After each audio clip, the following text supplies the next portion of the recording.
Caesar's Palace used to mean something. The name promised status, respect, and a casino floor where regular players felt like royalty. That era is over. Today, one of the most iconic casinos in the world is quietly losing its most loyal gamblers. Not because people stopped gambling, but because Caesars stopped treating them like they mattered. Table minimums have surged, comps that once rewarded loyalty have disappeared, and decisions once made on the casino floor are now driven by corporate spreadsheets.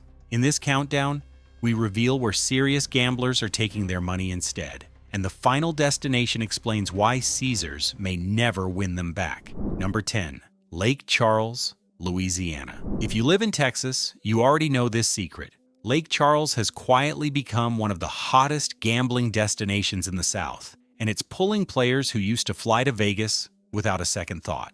The appeal is simple. These casinos were built for gamblers, not Instagram tourists. You won't find overpriced nightclubs or celebrity chef restaurants charging $40 for a steak. What you will find are table minimums that actually let average players sit down and play. Properties like L'Auberge and Golden Nugget Lake Charles offer real comps to real players. We're talking free rooms, meal credits, and loyalty rewards that don't require you to bet your mortgage. The atmosphere feels like old Vegas. Friendly dealers, locals mixing with out-of-towners, and a floor that hums with actual gambling energy. It feels like casinos used to feel. For Texas players especially, it's a 4-hour drive instead of a flight, a hotel and resort fee, and a ride share from the airport. The math just makes sense. And with new casino development still expanding the market, Lake Charles is only getting started. Lake Charles proves the shift is real.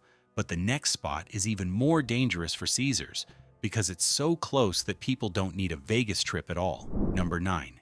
Indiana Riverboat and Land Casino's Chicago gamblers have figured something out. Why fly to Vegas and deal with the chaos when serious casino action is less than an hour away? Indiana's casino market has grown up fast. What started as riverboat gambling has expanded into full-scale gaming resorts with modern floors, solid table games, and promotions that actually reward consistent play. Places like Horseshoe Hammond and Hard Rock Northern Indiana draw thousands of players every weekend who used to book Vegas trips quarterly. The difference is atmosphere. You're not fighting through bachelorette parties or standing 3 deep at a blackjack table waiting for a seat. The games move, the dealers know the regulars, and the pit bosses aren't trained to squeeze every dollar out of your visit. Table minimums stay reasonable even on weekends. And the Players Club programs here actually track your play and reward you for it. Novel concept, right? The food is affordable, parking is free, and nobody charges you $50 just for checking in early. For anyone within driving distance of the Indiana border, this has become the go-to option. Real gambling without the performance of a destination resort. And it isn't just the Midwest. On the East Coast, a luxury casino is taking the exact players Caesars used to rely on. Number 8. Maryland National Harbor Area. East Coast high rollers used to have one option: fly to Vegas or Atlantic City. Now there's a third choice that's changing the game entirely. MGM National Harbor opened less than a decade ago and immediately started pulling serious players from Washington, D.C., Baltimore, and Northern Virginia. This isn't some small regional casino. It's a genuine luxury property with a gaming floor that rivals anything on the Strip. The key difference? No resort fees, no $30 parking, no $50 table minimums on a Tuesday afternoon. You get the high-end experience without the Strip's relentless nickel and diming. The property feels premium without making you feel punished for walking through the door. The player demographic here skews toward professionals, government workers, and business travelers who gamble seriously but don't want the Vegas circus. They want good odds, clean rooms, and comps that reflect their actual play. National Harbor delivers exactly that. Live poker rooms stay active around the clock. Table games include all the classics with limits that accommodate everyone, from casual players to high-stakes regulars. And the rewards program actually remembers who you are. For millions of gamblers on the eastern seaboard, this has become the default. Why fly 5 hours and spend $2,000 when world-class gambling is 45 minutes away? And Maryland is only the start. Head north And you'll find a market growing so fast, it's rewriting the idea that Vegas is still the default. Number 7. Upstate New York casino resorts. Northeast gamblers are done making the pilgrimage to Vegas. A new generation of casinos across upstate New York is giving them every reason to stay closer to home. Properties like Rivers Casino in Schenectady and Resorts World Catskills have transformed the region into a legitimate gambling destination. These aren't the cramped, smoky rooms of decades past. We're talking modern gaming floors, quality hotels, and table games that don't require a second mortgage to sit down and play. The growth has been staggering. New York's commercial casino revenue has climbed steadily as players realize they can get real action without booking flights or burning vacation days. A weekend trip from Manhattan, Boston, or Philadelphia suddenly makes a lot more sense than a cross-country journey to a city that's forgotten how to treat its guests. What keeps players coming back is value. Table minimums that stay grounded, hotel rates that don't triple on weekends, and staff who actually seem glad you showed up. The competition for players here remains fierce, which means promotions stay generous and service stays sharp. For serious gamblers in the Northeast, this is the new normal. Vegas might have the spectacle, but upstate New York has the fundamentals. Fair games, reasonable prices, and an atmosphere that feels like gambling, not a theme park. Speaking of atmosphere, there's a region out west that's bringing back something Vegas lost a long time ago. And it might surprise you. Number 6. Colorado mountain casino towns. Black Hawk and Cripple Creek don't show up in flashy travel magazines. That's exactly why serious gamblers love them. Tucked into the Colorado mountains, these small casino towns have become a refuge for players who miss what Vegas used to feel like. The vibe here is throwback in the best possible way. Smaller properties, personal service, and table limits that let you actually enjoy an evening without watching your bankroll evaporate in 20 minutes. Colorado removed its maximum bet limits a few years ago, which opened the door for more serious play. But the culture stayed rooted in accessibility. You'll find $5 blackjack tables next to higher stakes options, dealers who chat with regulars, and a pace that doesn't feel engineered to extract maximum revenue per hour. The setting doesn't hurt either. Instead of the artificial sensory overload of the Strip, you're surrounded by mountain air and historic mining towns.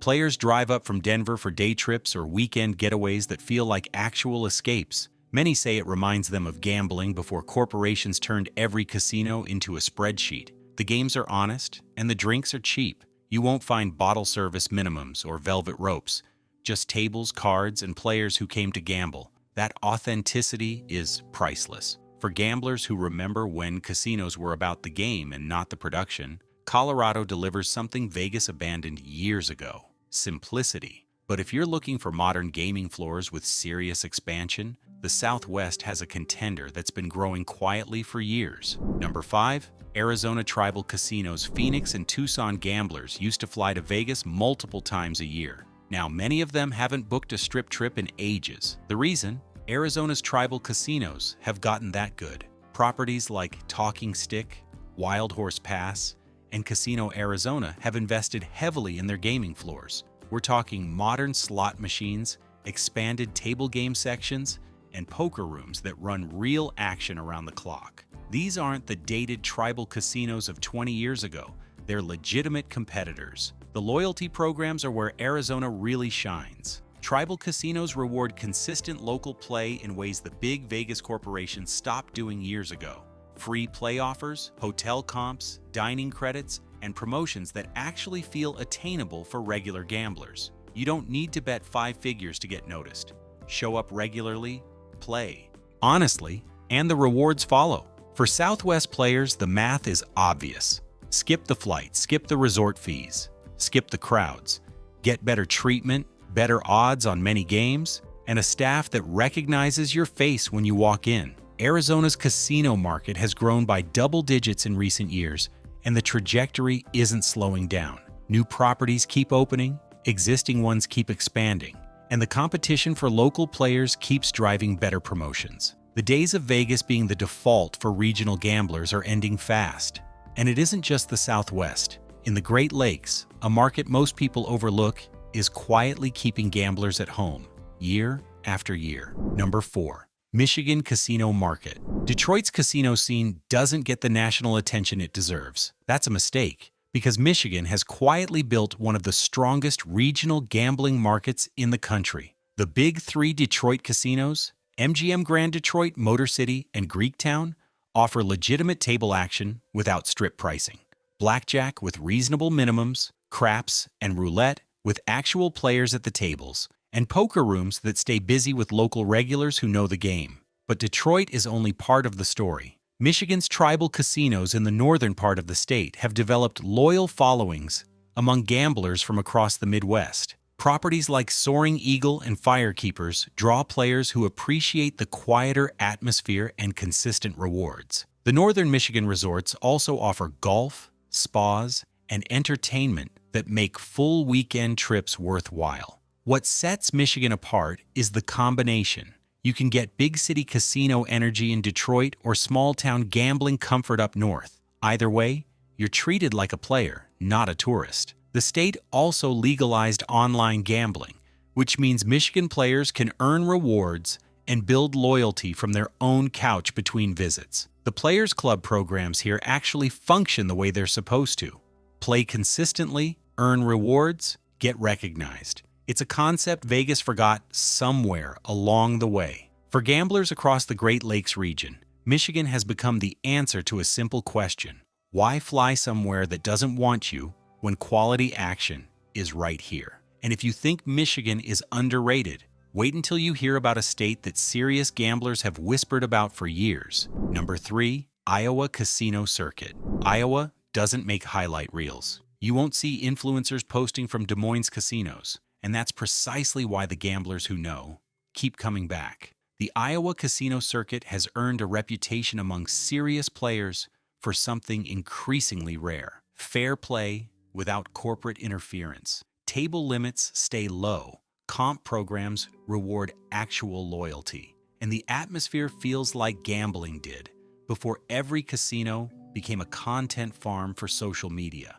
Properties scattered across the state, from Riverside to Council Bluffs, operate with a philosophy that's almost quaint by modern standards. They want you to enjoy yourself, play within your means, and come back next month. Revolutionary, right? The focus is on longevity, building relationships with players who return for years, not extracting maximum profit from one visit. For Midwest gamblers tired of the squeeze, Iowa delivers exactly what the name promises: hospitality. Dealers are friendly without being performative. Pit bosses aren't hovering to maximize extraction, and the players around you are locals who treat the casino like a social club, not a financial battleground. The games themselves are straightforward.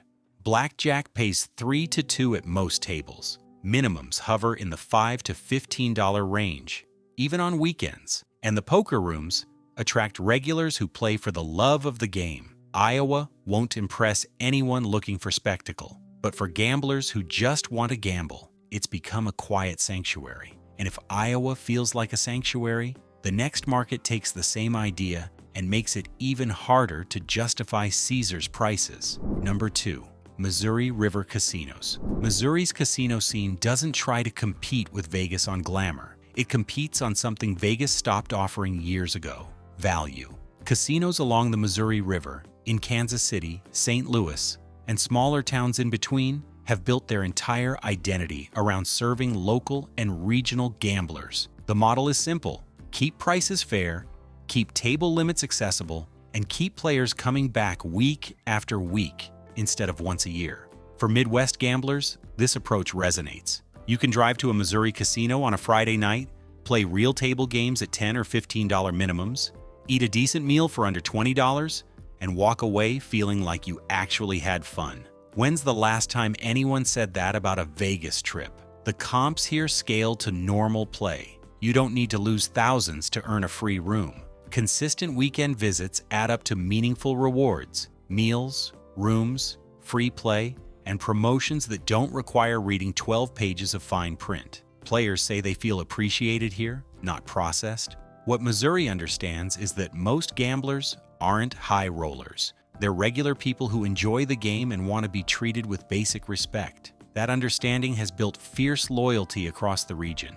But if the Missouri model sounds appealing, the number one destination on our list takes that philosophy even further, and it might be closer than you think. Number 1. Local regional casinos near home. Here's the truth that Caesars Palace, MGM, and every mega resort on the Strip doesn't want you to realize. The best casino for most gamblers is the one within driving distance of their house. Regional casinos across America have spent the last decade getting better, while Vegas got greedier. They've upgraded their gaming floors, improved their restaurants, and most importantly, they've built rewards. Programs designed around one revolutionary concept: treating regular players like they actually matter. When you become a regular at a local casino, everything changes. The hosts know your name. The dealers remember your game. The comps reflect your real play, not some algorithm designed to minimize payouts. You're not a tourist to be processed. You're a guest to be retained. This is what Vegas used to understand.